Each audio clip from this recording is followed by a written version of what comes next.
Iran America युद्धाचा महाराष्ट्रावर परिणाम, राज्यात एलपीजी गॅसचा तुटवडा, मुंबई पुण्यासह अनेक शहरातील हॉटेल व्यावसायिक संकटात, हॉटेल व्यावसायिकांवर चूल पेटवण्याची वेळ। पुण्यात घरगुती गॅससाठी नागरिकांची धावपळ, सिलेंडर मिळवण्यासाठी नागरिकांच्या लांबच लांब रांगा, गॅस टंचाईमुळे सर्वसामान्य नागरिकांचे हाल। चीनप्रमाणे भारतानंही इराणसोबत मित्रता निभावली असती तर गॅसचा तुटवडा निर्माण झाला नसता, सरकारच्या धोरणांमुळे भारतीय नागरिकांना त्रास, प्रकाश आंबेडकर यांचं भाष्य।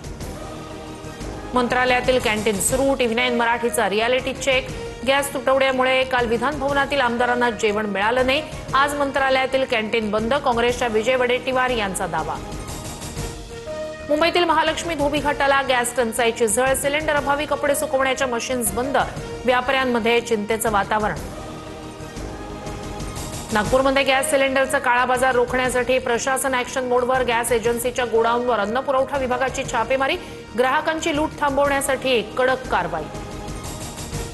उत्तर प्रदेशच्या गोरखपूरमध्ये गॅस सिलेंडरसाठी हाणामारी, गॅस सिलेंडरच्या गोदामाबाहेर नंबर लावण्यावरून वाद, 2 गटात जोरदार राडा।